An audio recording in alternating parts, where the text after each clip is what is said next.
तो बातें अपनी ज्ञान की सुनाई। मैया बोल पड़ी, उद्धव क्या कह रहा है तू?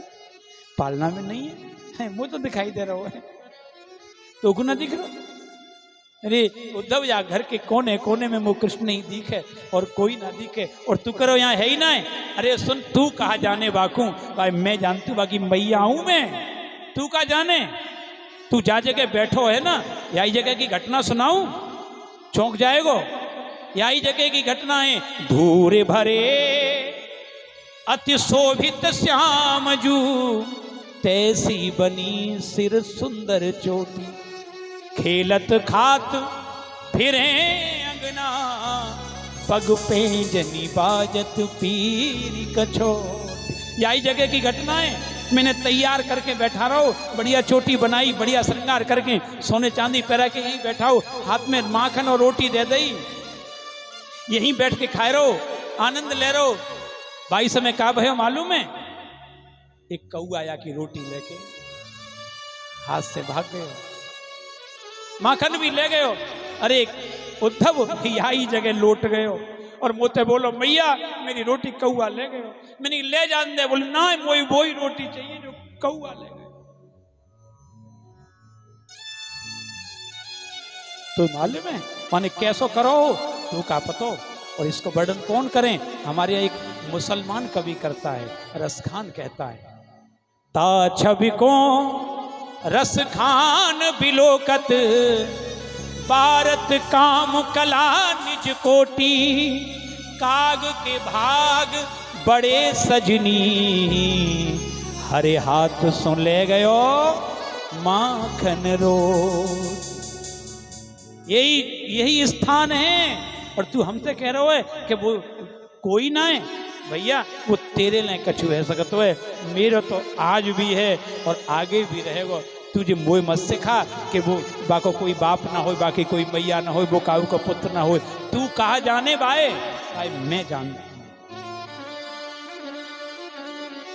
उद्धव ने कहा यहां से निकलो पहले तो, यहाँ ज्यादा देर रहे आगे लायक हम रहेंगे भी नहीं। और अभी तो नंद बाबा, गोपियां, ब्रजवासी सबसे मिलना है।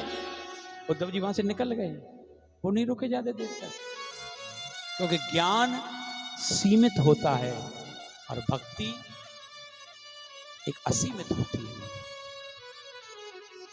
निकल पड़े। कहां पहुंचे? जहां गोपियां बैठी थी, और गोपियां तो रोज बैठती थी। जैसे ही उद्धव जी पहुंचे, उद्धव जी को देखा, सब गोपियां खड़ी हो गई, क्योंकि सिर पर मुकुट है, काली कमरी पड़ी हुई, पीतांबर बना हुआ है। गोपियों ने स्वागत किया, अर्घासन बैठाए, बहुर परिक्रमा दीनी, श्याम सखा है जाने बहुत ही सेवा की। नंददास जी महाराज कहते भ्रमर गीत में, भ्रमर गीत की चीज सेवा की। गोपियां बैठ गई घेर करके, और आप मथुरा से, हाँ मैं उद्धव कृष्ण का मित्र आपके लिए संदेशा लाया हूँ। क्या संदेशा लाए हो? गोपियां, मैंने देखा आप रो रही हो। किसके लिए रोती हो? उसके लिए। अरे परमात्मा के लिए रोया नहीं जाता। वो ब्रह्म है, वो ईश्वर है, वो अजर है, वो अमर है, वो निर्विकार है, वो निरीह है, वो निशेष है। किसके चक्कर में पड़ी हो तुम? अरे ब्रह्म का ध्यान करो, योग करो। अब मैं सिखाता हूं तुम्हें योग। गोपियां देख रही सकल, ये हमें योग सिखाने आए हैं, ये हमें ब्रह्म ज्ञान देने आए हैं। किसको? राधा रानी आगे बैठी। यहां बहुत लंबा विषय है, क्योंकि उद्धव पूरी अपनी कहता है, फिर गोपियां अपनी कहती हैं। निष्कर्ष कहां निकलता है? निष्कर्ष केवल एक निकलता है। गोपियां कहती हैं, उद्धव किसको सिखाने आए हो? तुम कह रहे हो उसका कोई माता पिता, कोई शरीर अंग नहीं होते उसके, वो निराकार होता है। ठीक है, होता होगा तुम्हारे लिए। अगर वो निराकार था, उसके हाथ नहीं थे, तो उसने हमारे गले में गलवैयां डाल के यात्रा कैसे की?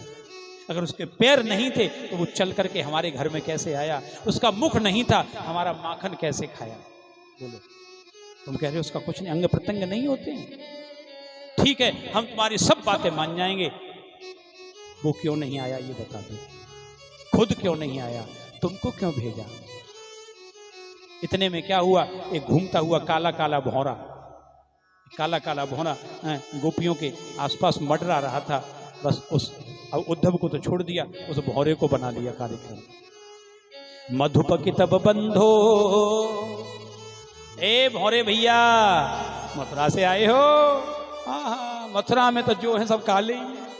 अक्रूर आया वो भी काला, तुम आए भौरे तुम भी काले, ये उद्धव आया ये भी काला, हमारा कृष्ण भी, ये सब काले हैं। उधो कारे सब ही बुरे।